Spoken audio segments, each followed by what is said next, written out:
Now the formal stuff. Thank you very much for joining us this morning. As I said earlier, this is looking at the trading position between the UK and the EU after the 1st of January 2021. I'm absolutely delighted that Kevin Shakespeare from the Institute of Export is able to join us and take us through this. As I said earlier, there's lots of uncertainties still, but hopefully this will help to address some of the concerns that I think you probably have. And if I can hand over to Kevin now, please. Thank you very much, Linda, and it is a pleasure to be able to present to you today and to meet you, and I hope you're all well and safe at these times. So I'm here, Kevin Shakespeare from the Institute of Export and International Trade, to talk about what trading will look like post-transition period, so from January 2021. It is fair to say there will be some differences, and I will go through those differences with you today. The emphasis or the important point of today will be on exporting from the European Union to Great Britain. We will also cover Northern Ireland and to some small extent the Republic of Ireland as well. But I would stress there are clear differences when I refer to trade with Great Britain, England, Scotland and Wales in comparison with Northern Ireland, which is still part of the customs territory of the European Union. So I will talk about that. If we can have the next slide, please. Please feel free to ask any questions at any time. I will be having some stops for questions. Yes, there may be a question which we're covering in future slides, but please feel free because the most important point from today is to get out what is vital for your business trading from 2021. So just very quickly about the Institute of Export and International Trade. Yes, we are based in the United Kingdom, but we are global in that we provide membership training and qualifications for businesses and for individuals who are involved in international trade, whether that is exporting, importing, supply chain logistics. We also have access to grant schemes in the United Kingdom, and we provide apprenticeship schemes. And for the last 2 years, one of our most important areas of business has been planning for post-transition period trading, whether that is businesses in the United Kingdom, in the European Union, and we've even worked for businesses in Africa, in the Middle East as well, in terms of the impacts of trading from 2021. If we can have the next slide, please. So today we are going to look at tariffs. We will look at the trade and customs journey from 2021. We'll look around the need for customs declarations. We'll look at the importance of Incoterms, not just in terms of freight costs, but in other terms. We will look at VAT, we'll look at Northern Ireland, and then we'll have some further considerations. Now, post-transition trading for businesses in the European Union, as well as in the United Kingdom, will have a number of important factors, and there'll be some factors which I will go over in more detail today, but there could be some factors that have particular interest for your business. So if we can have a next slide, please. So we look at tariffs first of all, and next slide, please. So if we look at tariffs, it's an area that most discussion in the newspapers and the media is on tariffs, but it's not the only area of change. So there's a lot of talk about, will there be a European Union UK free trade deal, which would result in zero tariffs, as we enjoy today. If that deal is not agreed, then trade from the European Union to United Kingdom, or Great Britain more particularly, will have tariffs applied to it. So those tariffs will have to be paid if there is no trade deal. And they can be paid by the importer, in other words, a UK importer, or they could even be paid by the exporter. And we'll look at how we know who is responsible for those tariffs.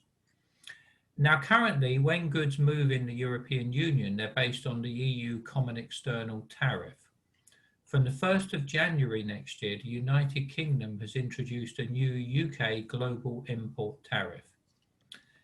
In some cases, it is different from the European Union tariff. However, for agricultural goods especially, there are not too many changes.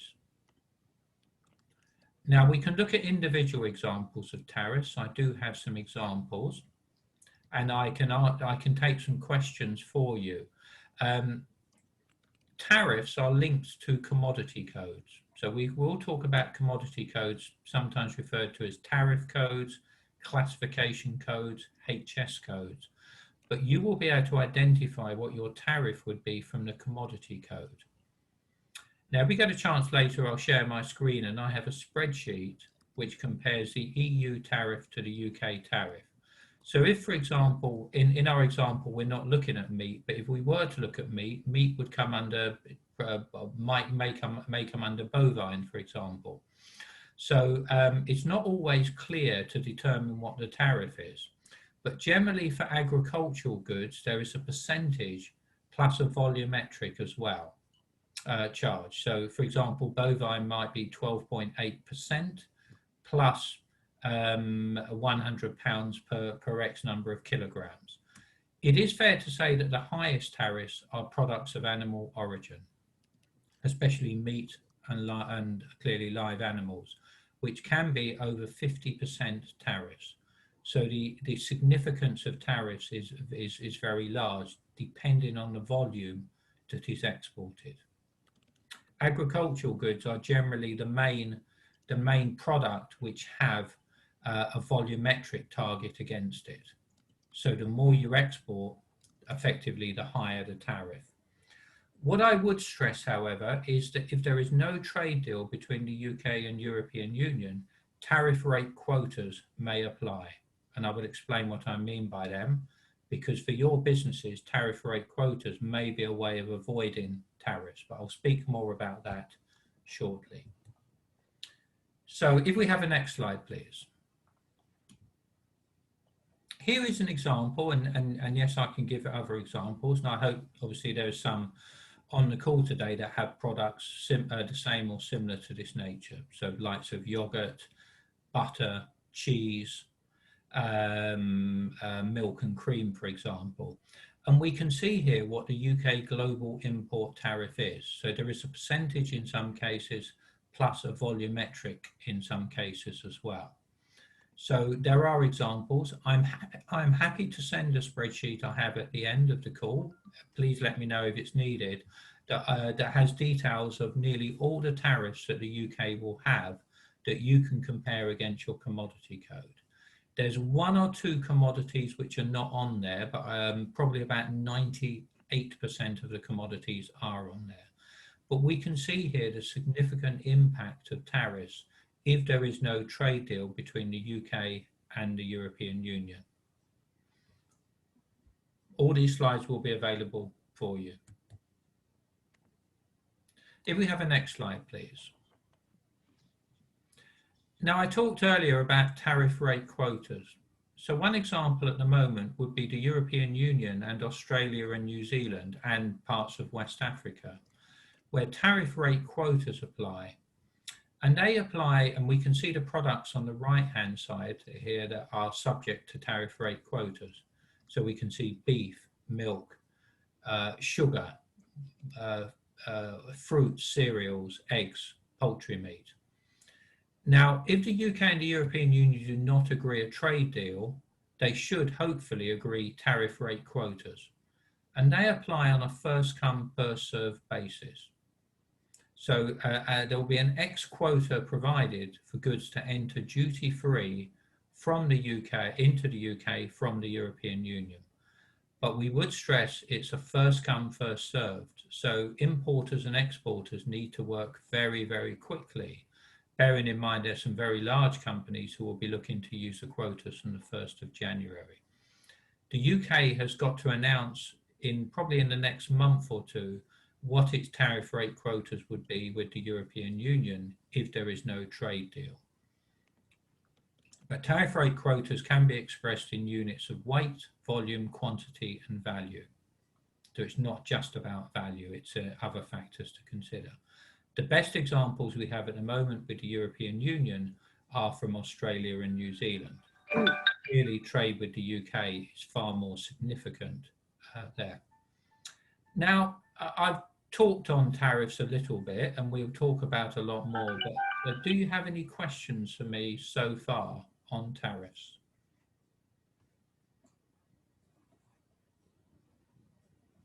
No? Okay. Thank you. If we have a next slide, please. So now we're going to look at the trade and customs journey. And if we have a next slide, please. So whatever happens on a trade deal, the UK, or Great Britain more particularly, is leaving after the customs territory of the European Union. So there will be 2 customs territories where there is only one today. So today we have 1 customs territory for the European Union, which includes the United Kingdom. From the 1st of January, we'll have 2 customs territories, one for the European Union and the other one for the United Kingdom. Northern Ireland is part of both customs territories of both the UK and the European Union. Now that means when goods are moved, and apologies if I am telling you things you already know, you require 2 customs declarations. A declaration for when the goods leave one customs territory, so leaves the European Union, and a declaration for when the goods enter another customs territory, in this case, Great Britain, England, Wales, and Scotland. So somebody is responsible for those customs declarations. It would either be the exporter and the importer.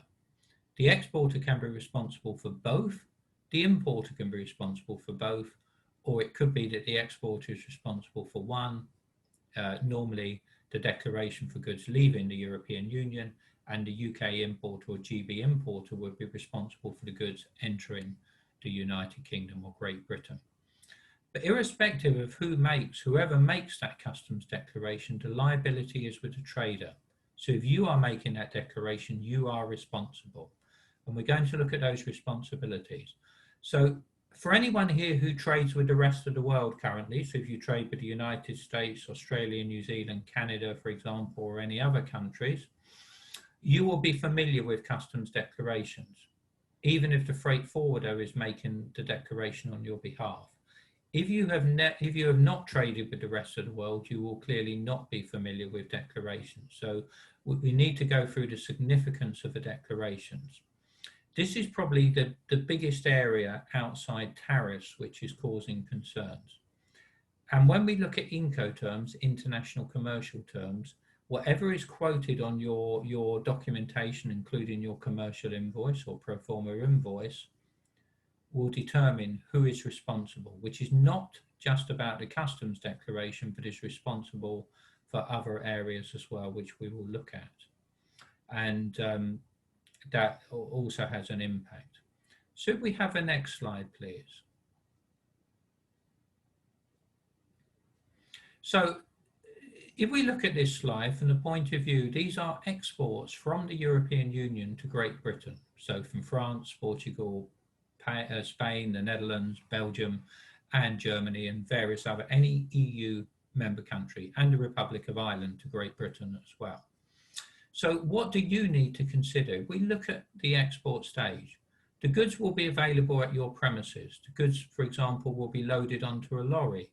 The lorry will move from your premises to the port of dispatch, and goods required to clear customs. So from the 1st of January, for the very first time for over 30 years, declarations will be required, customs declarations for goods leaving the territory of the European Union.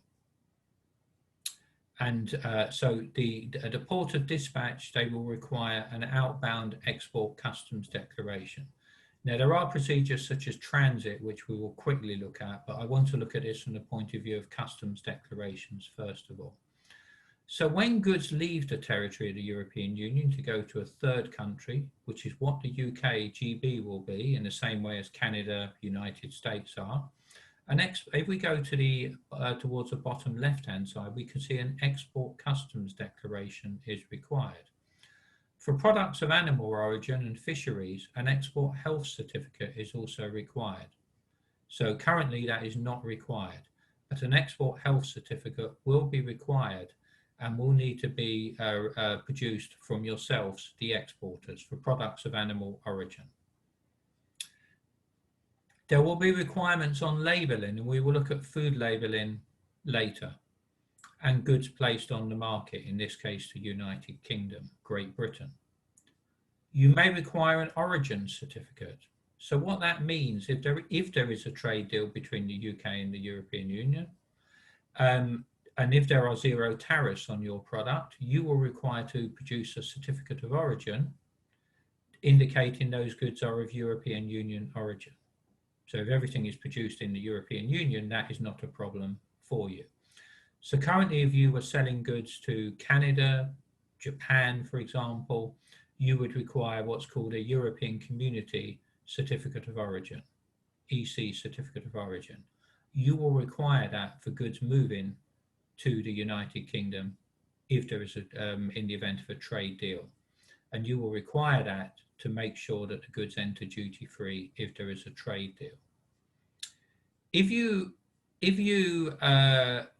are having goods for temporary exports, which may not be the case, certainly if they're perishable goods, it's not likely to be the case. But if you had, let's say, goods you bought for an exhibition that you brought back, you would require an ATA carnet for temporary exports to avoid tariffs on those goods. For goods moving from the European Union, you will need what is called an export safety and security declaration. That should be provided by your haulier and freight forwarder on your behalf, because the goods are leaving one customs territory and going to another customs territory. And the packaging must be what we call ISPM 15 compliant, which means it must be specially heat treated. So any goods entering the European Union or the UK or a different customs territory must be ISPM 15 compliant. So if you are using wooden packaging, it means it should have the ISPM 15 kite mark on to show it's been specially heat treated to avoid the spread of beetles and pests, for example. And that is a global standard, not an EU or UK standard. So these are some of the requirements, or some of the main requirements that an exporter would need to do, depending on the Incoterms used. There are 12 Incoterms, and in 11 of the Incoterms, this would be your responsibility as the exporter. There is one Incoterm in which it is the responsibility of the UK buyer, and I will refer back to that shortly. I will go through the next slide and then open it up for more questions. So we could have a next slide, please.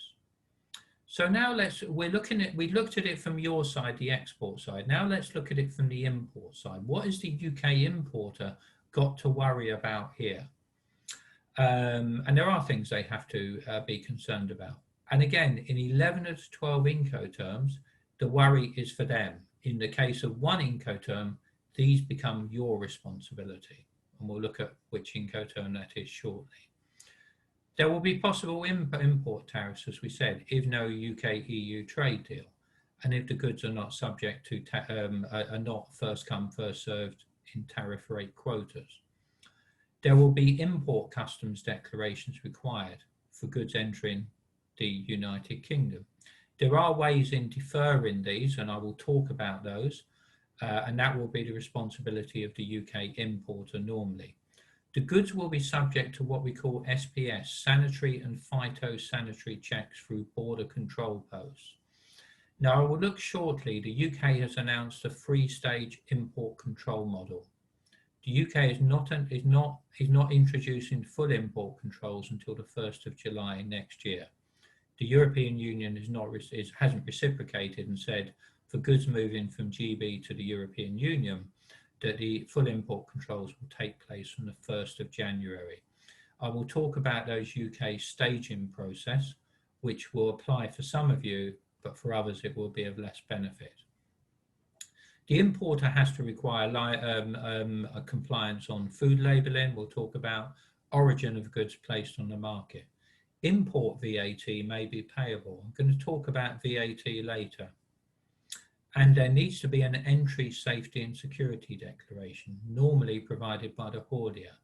And again, the importer must make sure that the packaging is the wooden pallets are ISPM 15 compliant. There are a few other factors to consider, but those are some of the main factors. The other factor in the United Kingdom is that the UK importer has to provide a pre-notification, I have details in a slide shortly, of goods of animal origin and fisheries before they enter the UK or Great Britain. And some of you may be familiar with a system called TRACES in the European Union, which is a pre-notification system for products of animal origin and fisheries. Similarly, the UK is introducing a new system called IPAFFS, in which a UK importer has to alert the UK authorities, or GB authorities, I should say, sorry, that the goods are entering the shores of Great Britain. And they have to do that through the IPAFFS system. So just as you as an exporter would require an export health certificate from an approved veterinary establishment for products of animal origin, the importer also has to provide pre-notification through this new IPAFFS system. So for yourselves, it's important as exporters to consider who you're selling to. Clearly, if you were selling to the large retail stores in the UK, they'd be fully aware of all this. But if you're selling to a smaller hotel chain, a smaller retail shop or outlet, or to a market or to a distributor, they need to be aware that these requirements are needed. And you need to work with them to make sure that you're both aware of what's needed and who is responsible for what. Are there any questions at this stage that you have?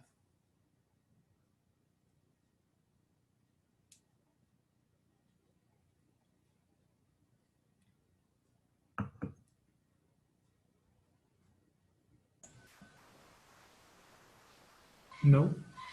Okay. Good. Hello. Hello. Hi. Is that produce come something like example? My produce when I make it, I'm using some what do you call that non-EU country ingredients. So how is will be apply on this now? Yeah, sorry, could I check what ingredients? Sorry, apologies if you said and I missed it.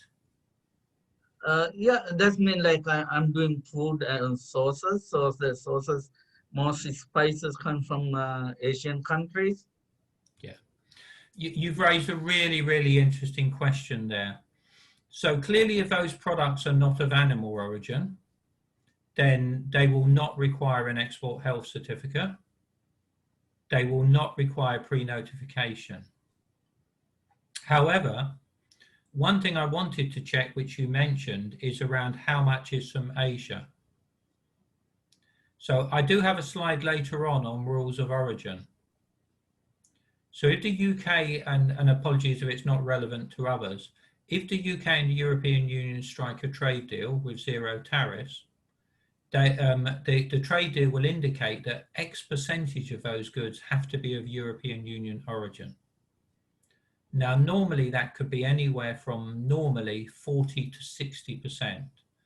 The UK probably wants it to, and it will work both ways for Great Britain to European Union as well. Whatever's agreed one way will have to be agreed the other way.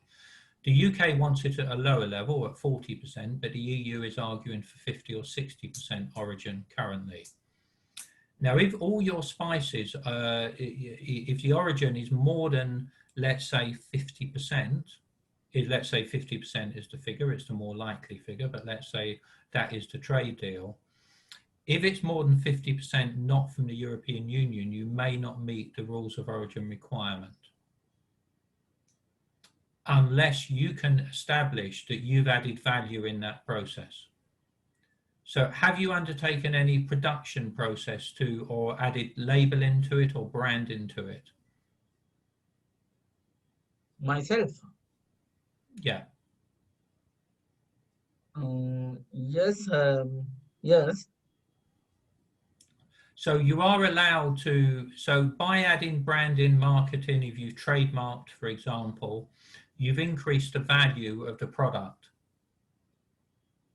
So a lot depends on what the percentage overall value is. So if you're selling something for, say, for argument's sake, for £5,000, if more than £2,500 of that value is non-EU, you may not meet the rules of origin unless you can establish that you've added significant branding and value to it to make it want to be purchased from yourself as opposed directly from Asia.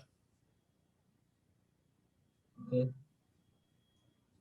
So that of course is if there is a trade deal between the UK and the European Union. Okay. Thank you. Any other questions at all? Not from my side. Thank you. Okay. So if we have the next slide, please.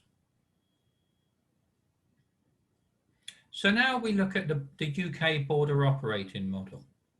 This was announced 2 months ago in the United Kingdom, but it's only applicable to Great Britain, Wales, England and Scotland, not applicable to Northern Ireland. So what it is saying is declarations on standard goods and products of animal origin, live animals, plants, excise goods are not standard goods. So things like shoes, for example, would be manufactured goods there. You can defer your declaration for up to 6 months, and you can also defer any import duty, import tariffs. You still have to pay it, but you can defer it for up to 6 months. So for a lot of your businesses, if you are dealing in products of animal origin or excise goods, this will not apply for you. What will happen if any of your businesses are involved in this, for imports of live animals and any high-risk plants, there will need to be an inspection of these goods from the 1st of January when they enter Great Britain. But that inspection will take place at the point of destination. So that could be the importer's premises. So that applies from the 1st of January.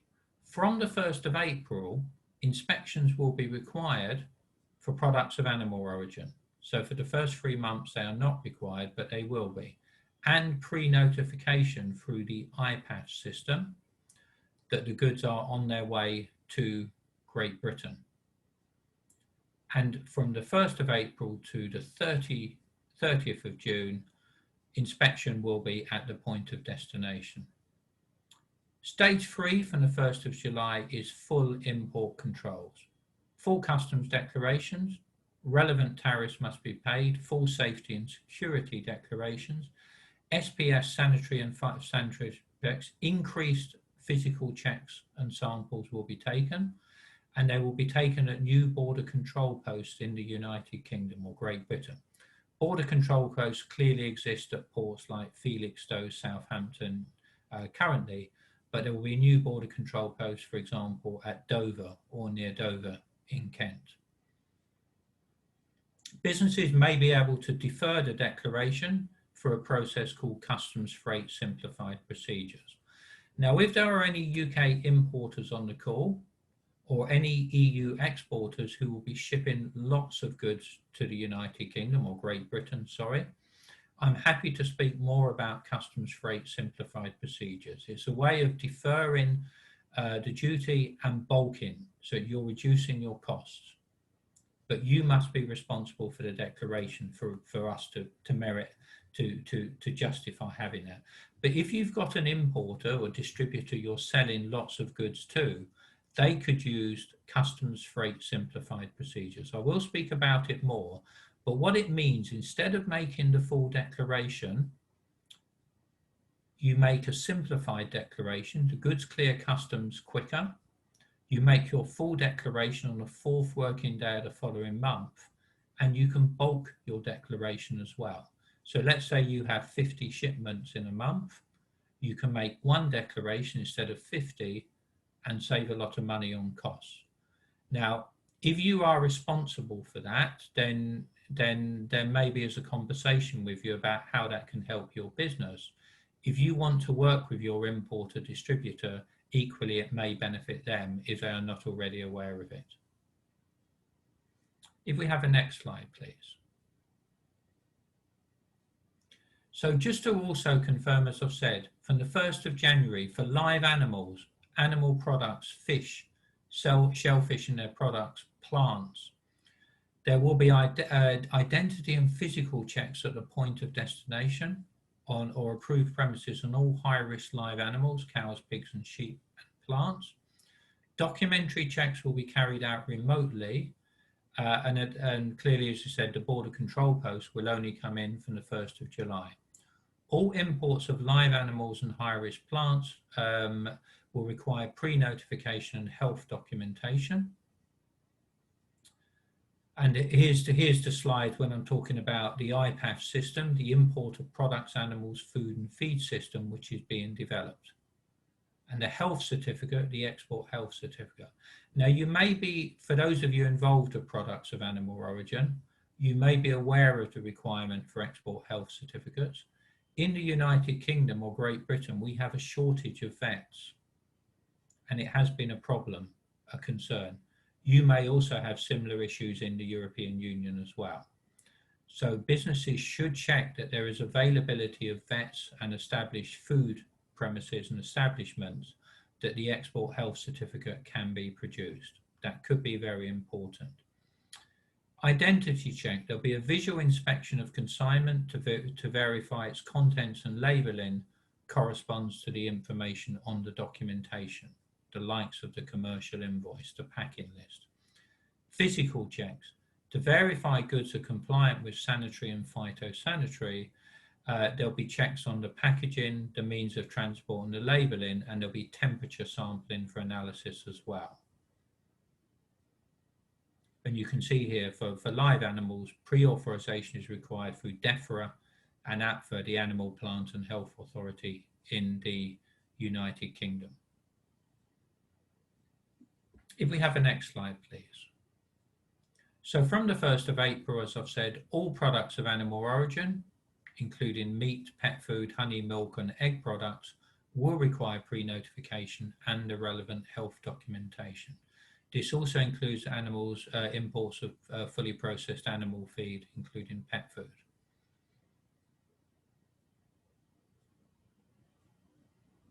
And as I said, from the 1st of April to the 1st of July, those checks will be taken at the point of destination, but from the 1st of July, they will have to go through border control post. Just in a similar way that if goods are being moved from Great Britain to the European Union, they would have to go through border control post at, for example, the likes of Bilbao, Calais, Caen, and various border control posts, Antwerp, Zeebrugge, Rotterdam, for example. So we can have a next slide, please. I just want to call up this slide because I'm very conscious that some of you are all in different locations and different countries. But transport becomes important. So one of your key stakeholders would be freight forwarders. They will be key to, or fast parcel operators if you're moving goods by parcel. If you're moving goods by parcel, I'm happy to take questions on that as well, small parcels. So we can see here some big trade routes. We can see if we start at the bottom, Dover, Calais, which is clearly a very, very heavily used route, or Calais to Dover in this case. There is a lot of planning work taking place around Dover from the Great Britain government because there have been concerns about Dover, but there's a lot of planning work. And clearly there is Eurotunnel and the Channel Tunnel as well, which could be used in terms of road freight or even rail freight. And then we have Spain and Portugal, to the likes of Northern Ireland, but also the Republic of Ireland. So increasingly there are more routes from the Republic of Ireland to Spain, and even Portugal is potentially now connecting as well. So for example, a relatively recent route from Bilbao to Rosslare in Ireland. Increased routes from Belfast and Dublin to the likes of Rotterdam, Antwerp, Le Havre. So we are seeing increasing routes opening up to the island of Ireland as we go. If anyone is moving goods between Great Britain and Northern Ireland, then it's possible that you can use a transit procedure if you are moving goods from the European Union through the land bridge of Great Britain through to the Republic of Ireland or Northern Ireland. You would need to discuss with your freight forwarder use of the transit procedure.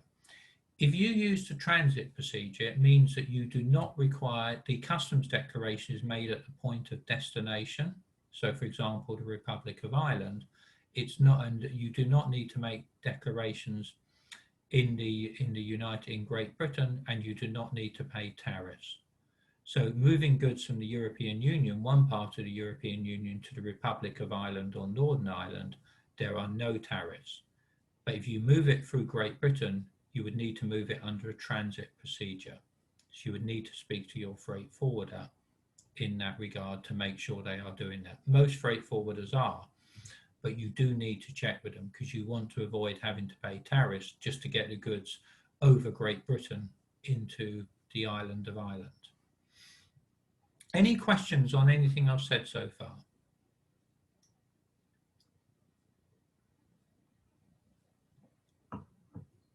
Sorry, I think you're on mute, sorry.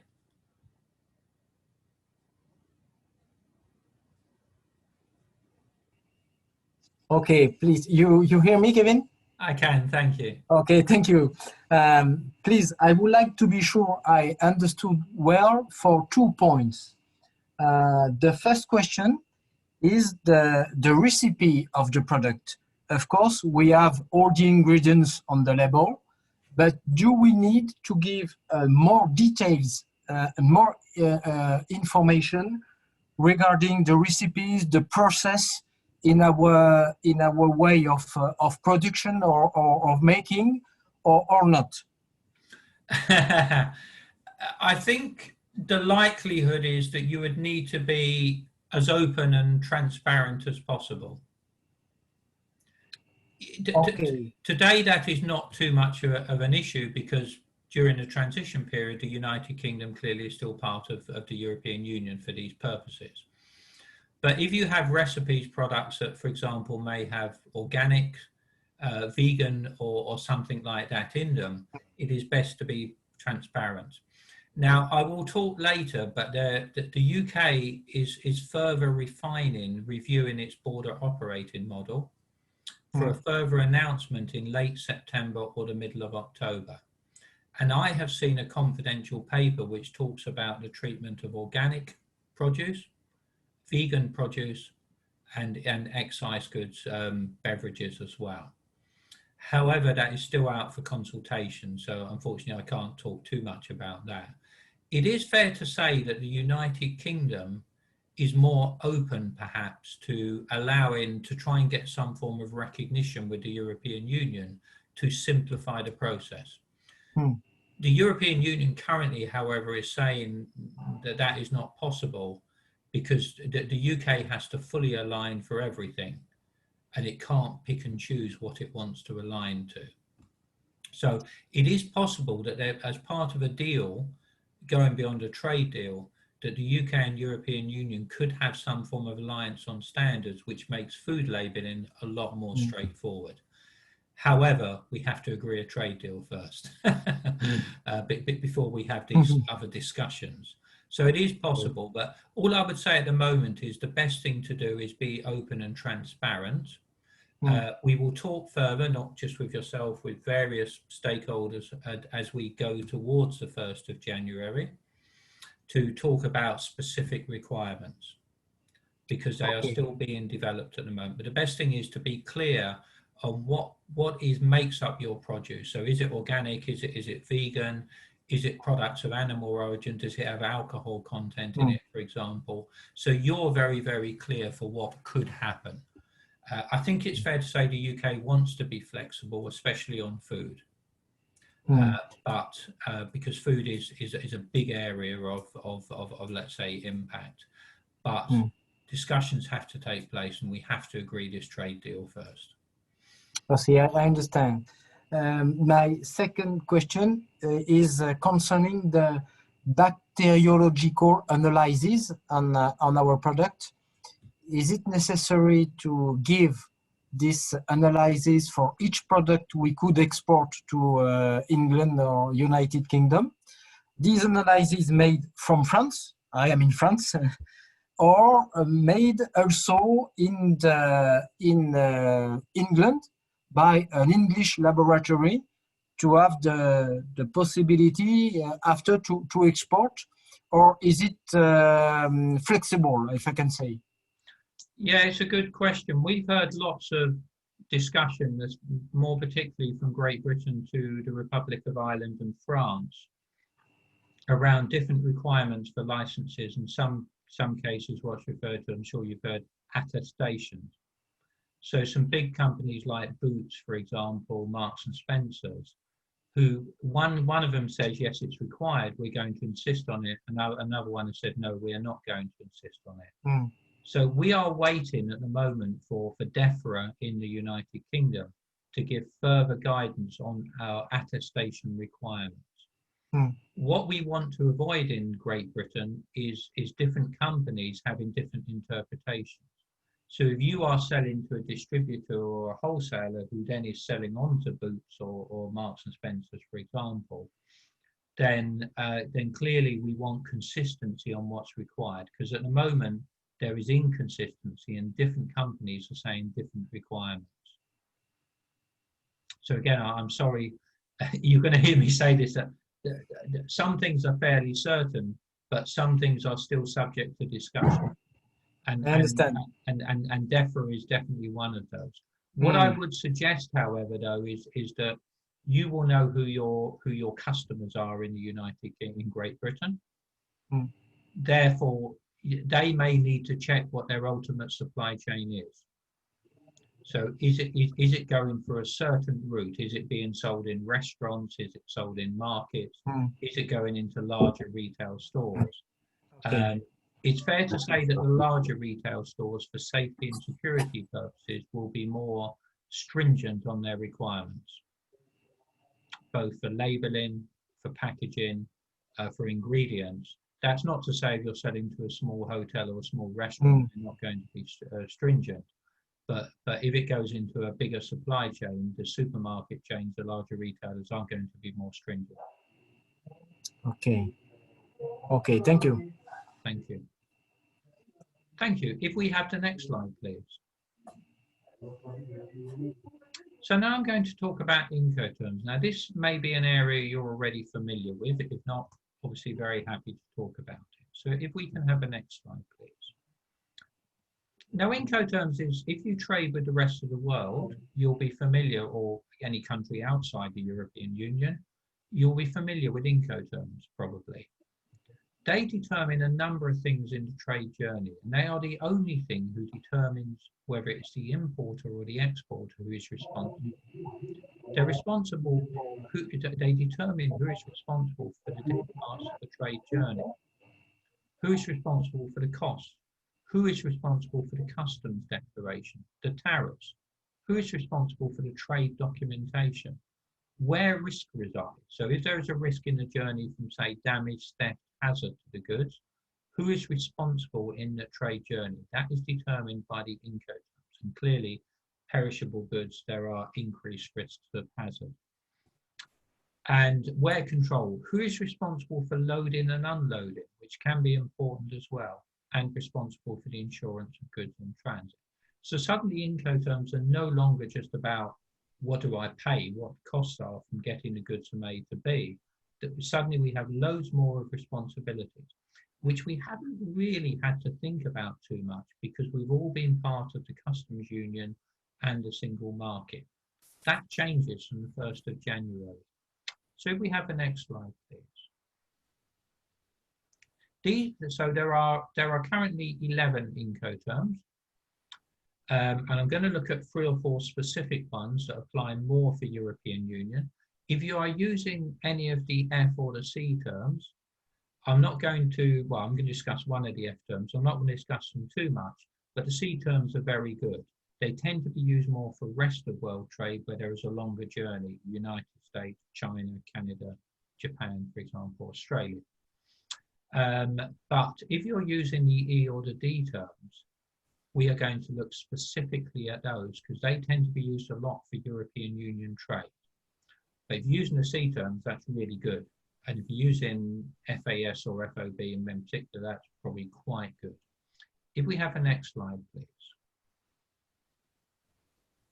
Now, when I refer to this, what happens a lot in the European Union, it may not happen for yourself, is a lorry is the seller will be responsible for collecting the goods at the premises of the buyer. So no, sorry, let's get this right. The buyer will be responsible for collecting the goods at the seller's premises. So in your case, for example, that would be your UK GB buyer collecting the goods at your premises. The lorry turns up at your premises. And that could be two Incoterms. That could be Ex Works, EXW, or it could be FCA Free Carrier. So let's say one of you is based in, let's say, Bilbao, for example. That could be Ex Works, EXW Bilbao, or it could be FCA Bilbao.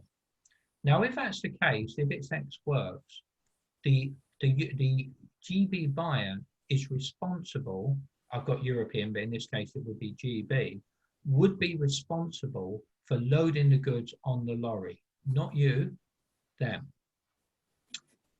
But just as importantly, they would be responsible for making the customs declaration in the European Union. So if any of your current GB buyers is collecting the goods from your premises under Ex Works, they are responsible for the customs declaration. They will have to do a lot more work. They will need to obtain what's called an EU EORI number and an EU VAT number. And I'm happy to take questions on that if that impacts you and impacts your customer. If it was FCA Bilbao, the responsibility for the declaration, the outward declaration in Europe, would be your responsibility. You would be responsible for the loading. So there's less impact there for the GB buyer. If we turn it around the other way, if you are responsible currently for getting the lorry to the GB buyer's premises, you could be using DDP or DAP. So let's say, let's use Birmingham, for example. Let's say it's DDP Birmingham. That means that you are responsible not just for the lorry delivering the goods to the premises of the GB buyer. You are also responsible for the inbound declaration in the United Kingdom. If we think about our earlier slide, all those lines of responsibility, you are responsible for. You're also responsible for UK VAT as well, which we'll talk about. So if you are doing that, if it's DAP Birmingham, the GB buyer is responsible for the declaration. So that takes away a lot of your responsibility. But you can see the two differences there. Now, the interesting question for yourself is, because normally when I ask this, I do it from the point of view of a GB company selling to the European Union, is a lot of EU buyers are putting pressure on the GB company to sell DDP, to make sure that it's the same terms as today, that all the work falls on the GB buyer. It's going to be interesting from a GB seller.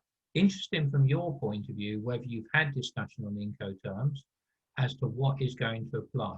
Whether your GB buyers are saying, I want you to do all the work, or I'm prepared to help you here. So I'll open this question up now because it's very, very significant as to whether you're not just aware of Incoterms, but aware of the potential impact of Incoterms.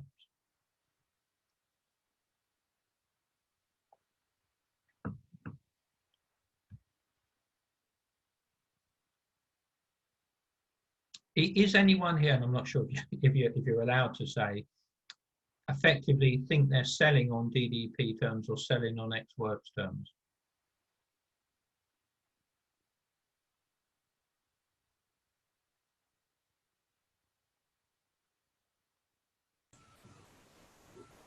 I'm selling. Hi there.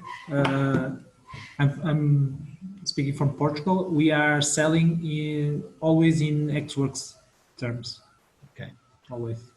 So if you're selling on ex works terms, that means that your GB buyer is, and that they may already be aware of this, they are going to have to make the declaration, the outbound declaration from the European Union. Now, their freight forwarder may make it on their behalf, but they are responsible to the customs authorities of the European Union. So they will need an EU VAT number and EU EORI number. Currently, the EORI number is one across the whole European Union. From the 1st of January next year, it will become a GB EORI number and an EU EORI number. They'll be different. So your UK buyer, GB buyer, sorry, is going to have a lot of work which they're going to have to do. They may already be aware of that, but there's going to be increased costs in the declaration, even if the freight forwarder makes it on their behalf. But they've got to go and get.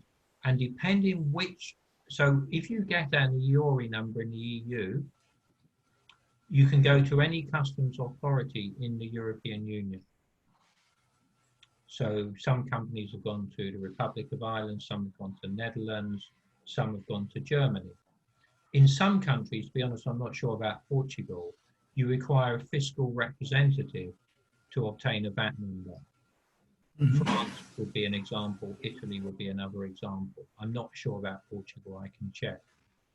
Yeah, So, I guess it works the same, probably. yeah, I would have thought Portugal would be the same as Italy and Spain and France, but Yeah. we can check. Yeah. So there is a lot of Okay. responsibility there for your GB buyer, but it's just something to be aware of. You may have already had those discussions. Okay. Thank you, Kevin. Thank you. And I don't know if anyone here intends selling on DDP, delivered duty paid terms, to Great Britain. Now, from the point of view of a GB buyer, that's the best situation. They have less work to do and it's no inconvenience for them. But obviously for yourself, if you're doing that, there's a lot of work there. So again, happy to have that discussion if it's appropriate. What I would say for everyone is when you're making a customs declaration, you're required to have a full, what's called proof of export file. So you need to have your quotations, your pro forma invoice, your commercial invoice, your shipping document, bill of lading, airway bill, packing list. You need a full file. That will be for VAT purposes, but also for proof of export. So if you don't currently, from the 1st of January, you need to make sure you have that full file, because if you're audited by customs authorities and you've made a declaration without information, you will be liable for a fine and for VAT and for payment of VAT, and you'll be in the bad books of customs authorities as well. So it's important there that from the 1st of January that you maintain the full proof of export file. That you also require evidence of the customs declaration as well. So if a freight forwarder is making that declaration on your behalf, you need to make sure you get what is called a C88 or form, the customs declaration form, back from the freight forwarder. If we have a next slide, please. Okay, so on customs declarations, we're doing fine for time. I've talked about responsibility for the Incoterms, and I've just reinforced that. The other things you need to consider, which you never really had to consider here before, but I just wanted to mention these, because now we're seeing trade between EU and GB being subject to customs regulations for the first time for many, many years. You need to select the correct commodity code, tariff code, HS code, classification code. We'll talk about customs procedures code later. If you don't, you could be obviously subject to a fine from customs. So on a customs audit, the first question they'd ask you, one of the first questions is, how do you determine what your commodity code is? Because if you've used an incorrect commodity code, you could be paying the wrong tariff, if there is tariffs, for example. So it's very important there. If you're not sure of your commodity code, you can ask for a binding tariff information, a BTI, from the European Union or from your relative customs authority. You need to declare the correct valuation of the goods. Now, I'm not saying any of you is going to undervalue or overvalue the goods, but customs have what they call a commodity code valuation checker. So they can check what the market value of those goods are. So I'm not saying it's going to happen. I'm sure it never would happen. But if any companies deliberately undervalue to pay less tariffs, customs will pick that up.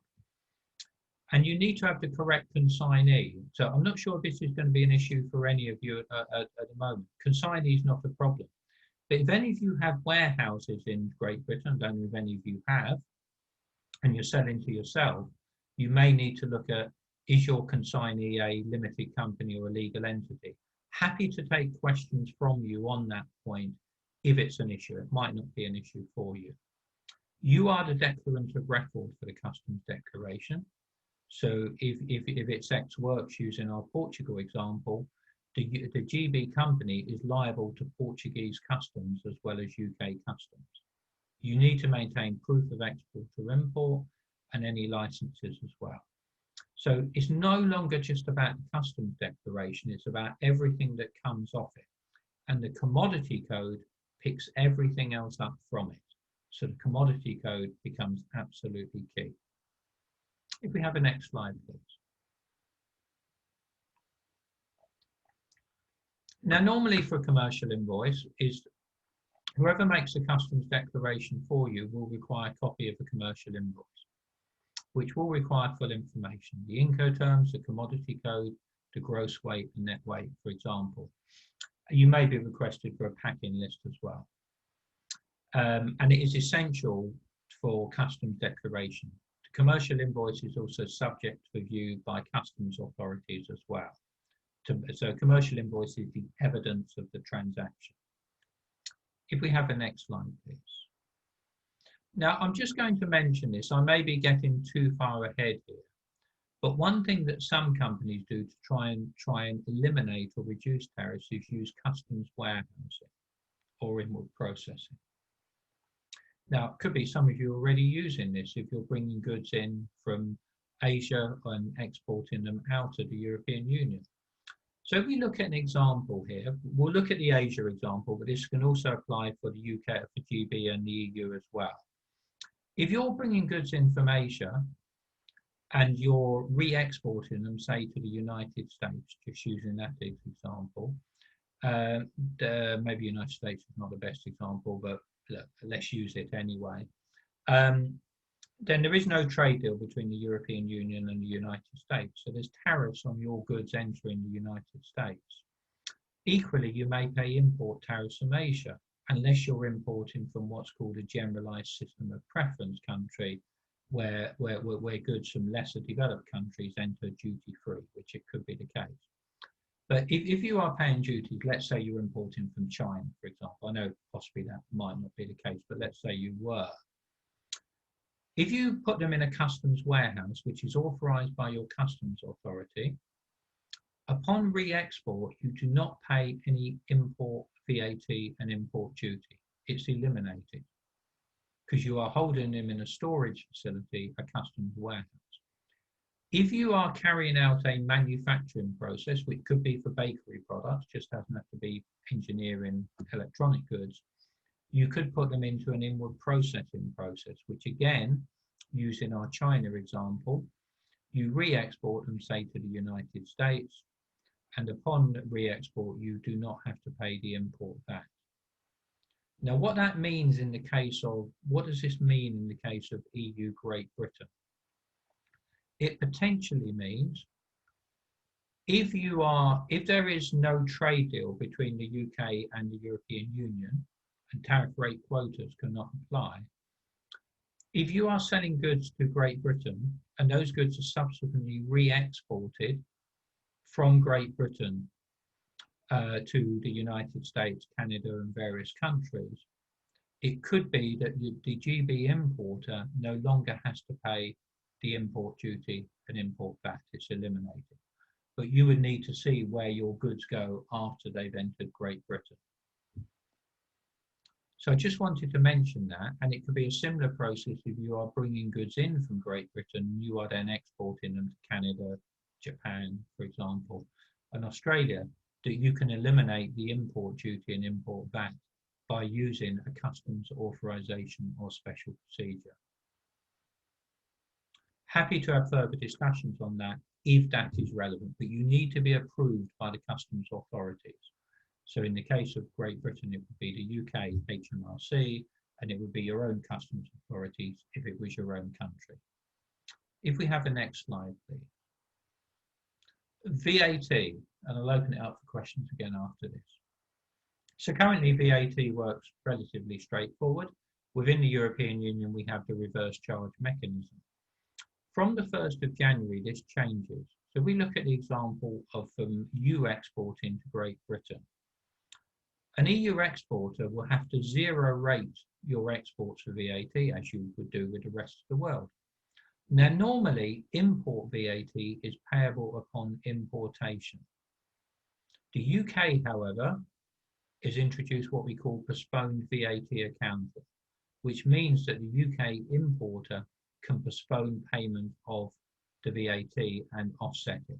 So for your purposes and the GB importer, that lessens the impact of VAT. However, if you're selling on DDP terms, if you are, that means that you are responsible for UK VAT. You will need a UK URI number and a UK VAT number. Now, currently, you do not require a fiscal representative in the UK, an agent, to handle the VAT for you. However, I'm sure that will come under review as there's more VAT liability that builds up, in the same way as it will in Germany, for example. So it is worth noting that if you are selling on DDP terms, you are liable for the VAT. So you have that VAT liability. If you're not, the VAT liability and the reverse charge mechanism is the responsibility of the GB import. Any questions on VAT or anything I've said so far?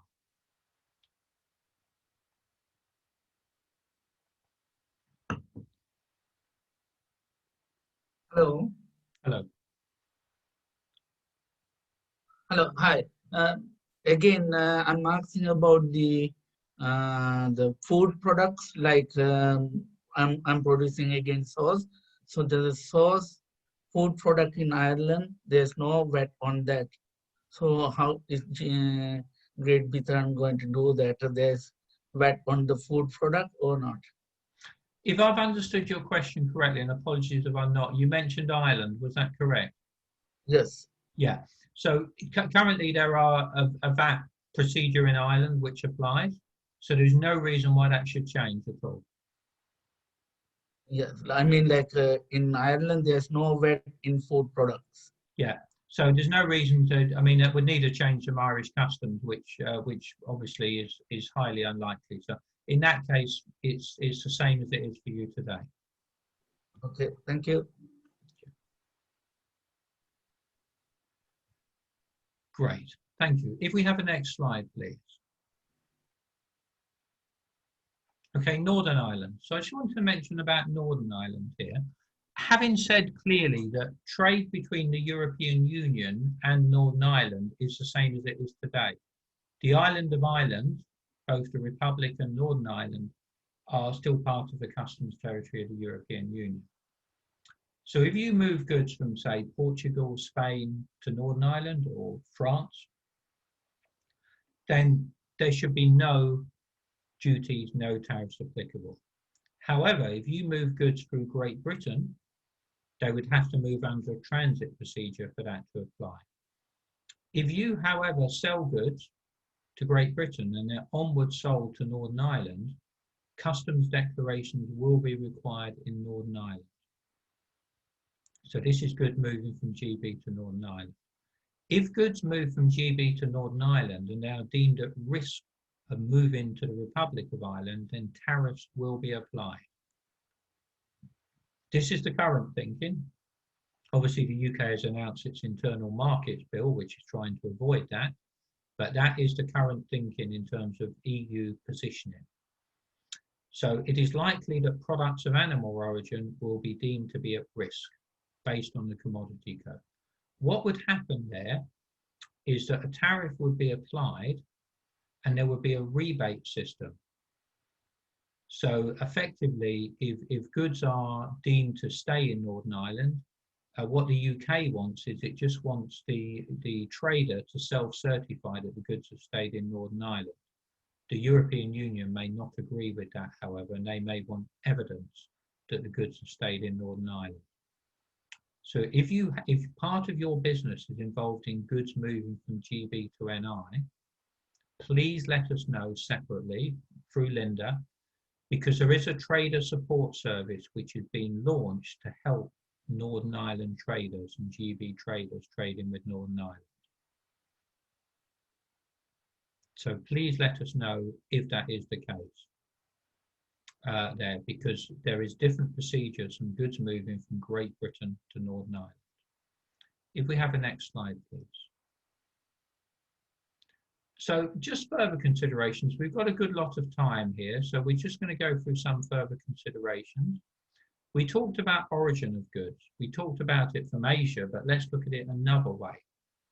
So after Brexit, post-transition period, EU materials and processing will not count as originating for UK free trade agreements. So currently the UK has access to 74 European Union free trade agreements. It loses access to those from the 1st of January. So the UK has been renegotiating its trade agreements, and it's probably negotiated or rolled over these trade agreements with about 30, 40 of the countries. It's not renegotiated yet with Turkey, that's still to be done. It's not renegotiated, it's just signed, we think it's signed the Japan free trade agreement. Canada needs to be re-signed, and there's other countries like Mexico, Egypt, for example, as well. But what this also means, though, is that UK free trade agreements will require UK origin. So if any of your products are sold to the UK and those goods go out of the UK, if they are not of sufficient UK origin, let's say 50% again, they may not meet the rules of a trade agreement and they may be subject to tariffs. Now that may not be the case for yourself. I guess it may be the case, I guess the United States and Canada probably are the bigger ones. But if that is an impact, that any of your goods are going to the UK and then moving on from the UK, happy to take questions on that. If they're staying within the UK or moving on to the Republic of Ireland, again, that's fine. But if they're moving outside the European Union from the UK, happy to take questions on that if that is an issue. If we have a next slide, please. Now I wanted to I'm not sure if this applies for any of your products, but if it is, it's worth mentioning it. So we have the CE marking in the European Union for products that have a health and safety implication. From the 1st of January, the UK is introducing a new UK CA marking. So if any of your products has a CE marking, they might not do, but if any of them do, you will require to meet the requirements of a new UK CA marking, which will be similar to the CE marking, but different. So you will need to work with your customer to apply for a UK CA mark. And it will need to be a body authorized in the UK who will issue that CA marking, not in the European Union. So I just wanted to mention that. That may not be an issue, but if you do have any products with CE marking, they will need a UK CA marking. There is a possibility that a mutual recognition will be agreed on marking. However, that's probably lower down the list of agreements between the EU and the UK currently. If we have a next slide, please. Food labelling, which I know is a big issue, and I know, thank you very much, Manuel. If you look at food labelling, the EU emblem must not be used on goods produced in the UK unless the company has been authorised by the EU to do so. But we will be providing further information on food labelling because this is a very, very big area. If you are importing into the UK from EU, you must include a UK address for the food business operator or UK importer on pre-packed food sold in the UK. Now, I don't know if that's an issue for any of you, or whether your UK buyer is obviously happy for their address. Has that been an area where you have concerns that your UK buyer is not prepared to quote their address as the food business operator? it tends to be only the supermarket chains that refuse to do that. So maybe that's not too much of an issue for you, hopefully. Okay, if we have the next slide, please. Organics. Now, this position I would stress is from September 2019, and it may or may not apply, but very conscious more food is definitely organic. It will be updated, and I do have a confidential document which is being circulated and commented on. Food registered as organic in the EU can be continued to be accepted as organic in the UK. Well, that's good news. That was the position last year. Hopefully, negotiations will remain friendly, and that will continue. The EU will decide whether to continue accepting food and feed in the UK as organic. So if the EU refuse, I guess the UK could turn around and say, well, if you're not going to do it, we're not going to do it either. Hopefully that wouldn't be the case. So you've got the slide there on organics, but we will be updating it in that respect. But there are specific procedures on organics, and we will be advising further in that respect. If we have the next slide, please. Pallet availability. So I've talked already about heat-treated wooden pallets and the importance of it. Very important to check whether it's your freight forwarder, you use a packaging agent, you do the packing yourself, that you see there the ISPM 15 certified mark, that they are, because they could be rejected if they're not specially heat-treated. If we have a next slide, please. So we're coming towards the end now, but I just wanted to go through some other points. And these might be points that you're very familiar with. And they are straying a little bit from other topics. So GDPR is potentially a very important area. And it's an area that does come up from time to time. So the issue has been more on the, well, the UK would argue it's more on the European Union side. I'm not sure that's entirely fair. The UK has indicated that, the basic principle is if you are holding data on an EU citizen with a UK citizen with a UK address, you could be in breach of GDPR once the UK has left after the end of the transition period. The UK announced over a year ago that it would accept EU GDPR standards, and it would allow EU companies to hold data on UK citizens. But I think it said the EU had to reciprocate. The EU have not fully reciprocated, but that's what the UK is saying. That's maybe not fair. But there needs to be agreement on GDPR. The UK, I think, is prepared to accept EU standards, and I think the EU just needs to do the same. But do look at your GDPR, because it's an area, obviously, in your standard contractual clauses, if you are holding data on citizens, because we can't guarantee that there'll be full agreement on GDPR. There could be, but if things get tense, let's say, there might not be an agreement. Intellectual property protection. If you have an EU trademark against your product, that will be automatically cloned to a new UK trademark. So you will have a UK trademark and an EU trademark. Whether you like it or not, you will have a new UK trademark, and there will be a cloning process for every EU trademark. I've talked about considering binding tariff information if you're not sure about your tariff. Similarly, you can ask for binding origin if you're not sure about the origin. Business travel. Again, it's not entirely clear on business travel. Obviously, COVID-19 has had a huge impact on this anyway. Around, would there be visa requirements for definition of short stay? What happened last year is that the EU offered the UK, anyone who worked in the EU for 90 days out of 180 days would not require a visa, as long as the UK reciprocated to EU citizens.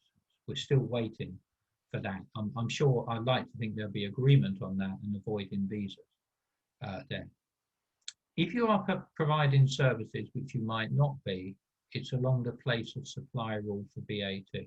So if you are, let's say, a Portuguese company providing a service to a GB company, VAT is payable in Great Britain.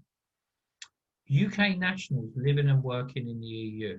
There's been a lot of talk about EU nationals in the United Kingdom, and there is an EU settlement scheme with which a large number of EU citizens now have settled and pre-settled status in the UK. Similarly, if any of your companies have UK nationals, they should look to apply for settlement status in the EU country, because clearly after the 1st of January next year, it may become harder.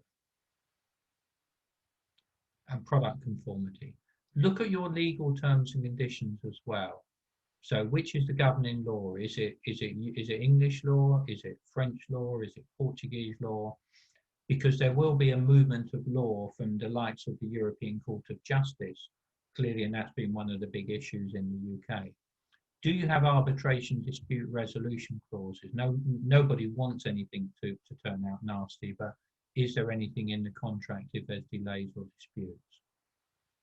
And if we have the next slide, please. So we're almost at the end now. I've talked about temporary exports. It may not apply for you, but there is a carnet system in 78 countries. Suddenly this now applies to EU to GB and GB to EU. So if you are bringing goods in on temporary export for an exhibition, to avoid tariffs, you will require an ATA carnet. If we have the next slide, please. So I think it's second from last slide. So here's some actions to consider for you, but do consider an action list. So identify tariffs that may apply. Discuss any changes to VAT. We've talked about postponed VAT applying. Look at your Incoterms, agree your Incoterms. Ensure the goods are insured during the trade journey. Communicate.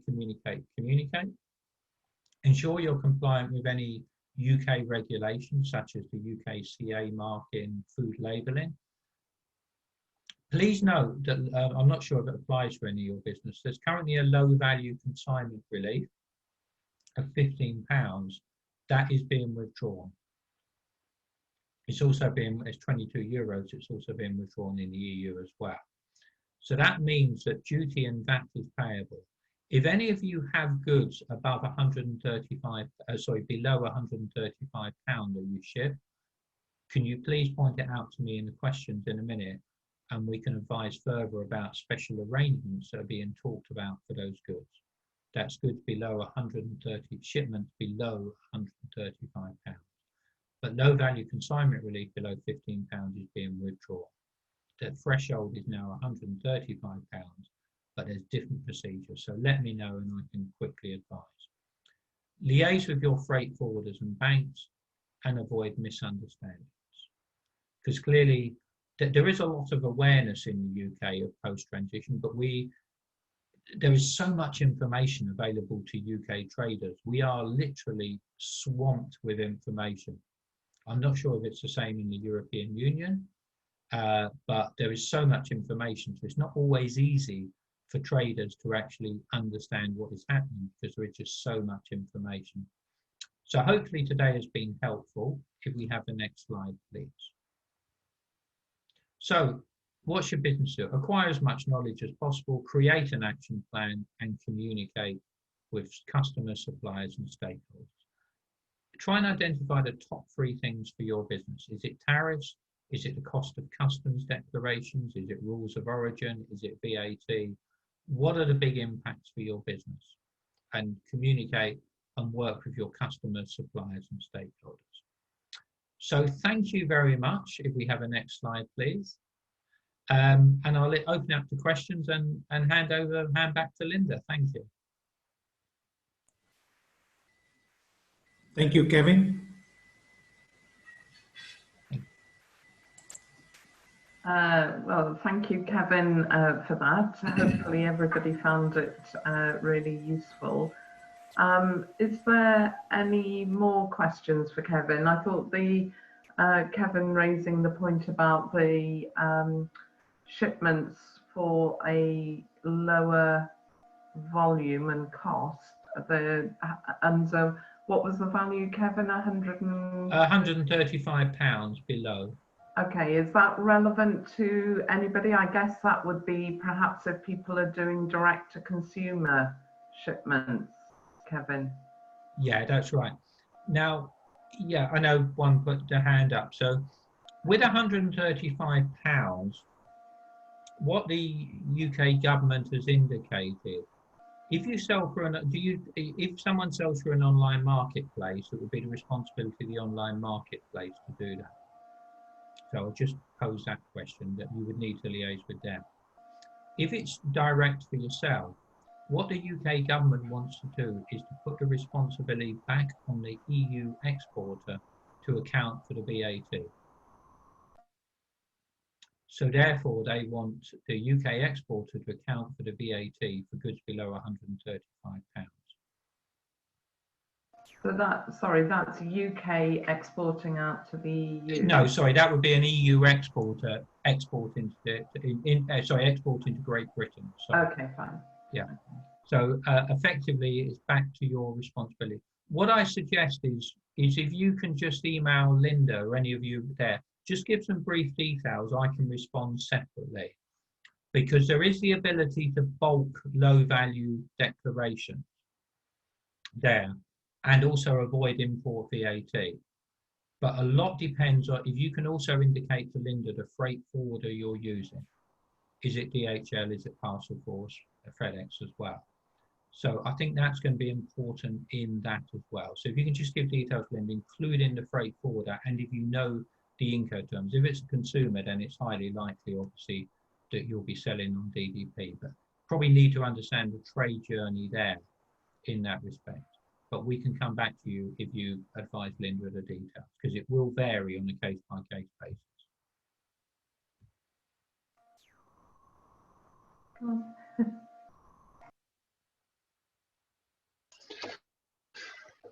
Kevin, thank You you. hear me? Just sorry. Who's going? Okay, come on, please. Oh, okay, thank you very much. Please, Kevin, I have a question regarding the behavior of the English consumer. I mean that in France, especially, the consumer, they like more and more to buy, to eat what is locally produced. Is there this tendency for the English consumer, relocalization for the food feeding production, or is it still less or more open to product coming from Portugal, Spain, France, and so on? What is the evolution on that mind? Yeah, it's an interesting question. I might pass that one to Linda, I think, but I mean, we hear stories in our media which are probably now 2 or 3 years old at the beginning of after the vote to leave the EU about buy British and all this sort of thing. But I mean, the British consumer is very liberal and very open to products from overseas. That's probably the best thing. I mean, we've specifically at the Institute not been involved in any surveys on British consumer, but I'm sure there have been others. But by all means, I'm sorry, Linda, pass that question to Linda, and I'm sure she'll.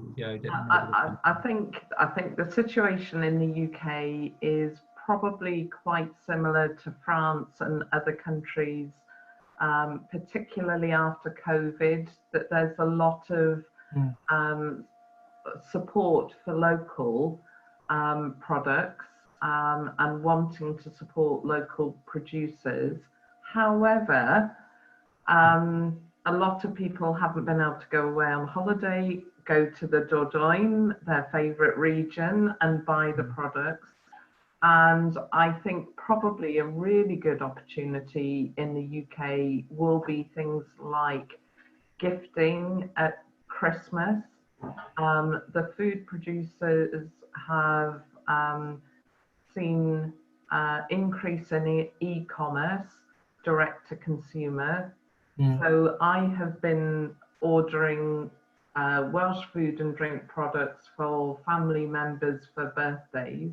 I could easily be looking to say, well, I want to buy my brother something from the Dordogne. So I think there is still that interest in good quality, high quality food and drink products from different areas that have a really good provenance and story to tell. So whilst I think there is some loyalty, in the same way as it is in France, I'm sure, where we know food producers have had a hard time in COVID, particularly if they sell to food service or HoReCa. But I think people will still want to go to a supermarket and buy something that is a treat. So you're seeing that split again of people can't go out. We are likely, I think, to head into further restrictions as we go into the winter, which may see hospitality close down again. So people are having to cook at home.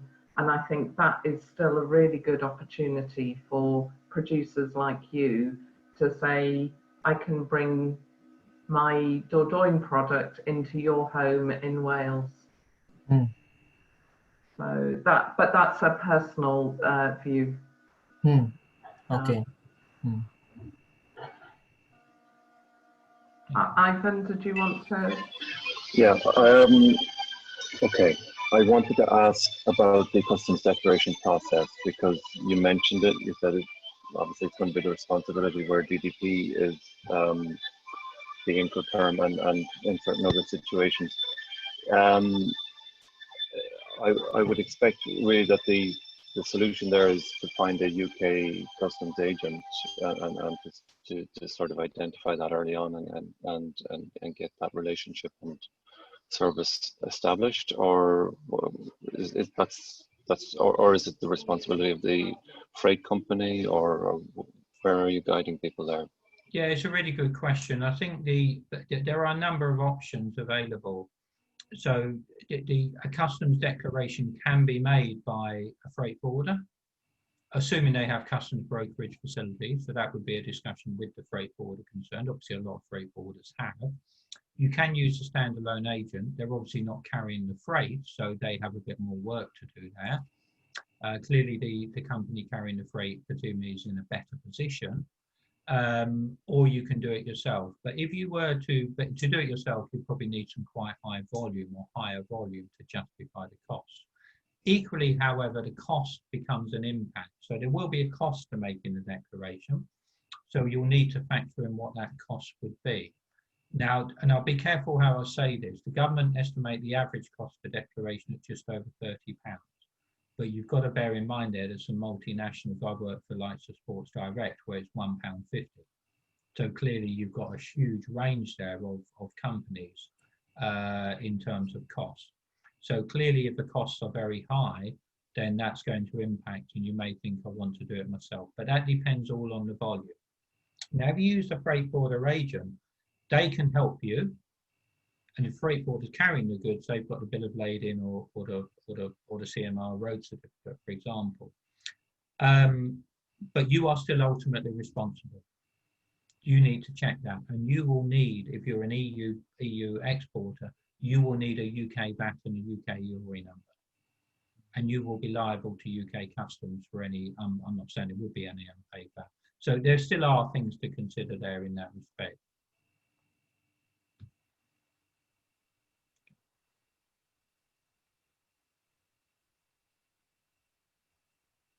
Okay, sorry. Yeah. Me? Yeah. So I just want to ask, I'm not sure there's any mention about the online selling, how it's going to be affecting to the UK, like if I'm selling from here, from Ireland to UK, how it's worked, and is there any difficulty on that? Yeah, it's a really, really interesting question, online sales. So it could be, we didn't really cover it today, but I'm not sure if any of you have access to the EU MOS scheme, the mini one-stop shop for online selling, but I'm assuming not by the reaction. But if you have, then obviously that is applicable for the EU and not for Great Britain. Now, a lot of the focus on online selling has been around Amazon, and how it's going to work there. So I don't know if anyone here is selling through Amazon, but Amazon, we understand, have been sending out specific directives on what they want their customers to do. And to be honest, it is a bit take it or leave it with Amazon. You do it my way or that's it type thing. We've heard less about online selling through other mechanisms, except for online marketplaces. So if you are using an online marketplace, you need to contact that online marketplace. They will probably, most of them will have legal entities in the UK, which will smooth the process out. But you do need to contact them. If you are selling straightforward to consumers yourself and not through an online marketplace, not through Amazon or something like that, or another big one, then again, if you provide details to Linda, we can look at that. But the basic principle is selling from the EU, it's your responsibility. But I'm not sure the extent to which the DHLs of this world, UPSs of this world will assist you, which is why we just need some guidance on which freight forwarders you use. Now, in some cases, we know a lot of the parcel operators are will move goods direct from the European Union to the Republic of Ireland or Northern Ireland. They won't use UK GB airports. So it could be that they will take that route if you're moving from the EU to the Republic of Ireland or Northern Ireland. Thank you. Okay, are there any other questions from anyone else? Otherwise, I will, just on behalf of everyone, thank Kevin. A really detailed presentation. Thank you, Kevin. A lot to take in. And just reiterate what Kevin has offered. If you've got any questions, further questions, then please email me and I can pass those on to Kevin, and particularly around the direct to consumer. If any of you are selling through your website to consumers in the UK and want to find out more information, if you can email me about that, but also tell me who you normally use, like DPS or DHL, sorry, UPS or DHL, then please let me know and I'll pass those on to Kevin and get some answers for you. And otherwise, we'll say bye-bye. Thank you very much, everyone. Goodbye. Bye. Thank you. Bye-bye.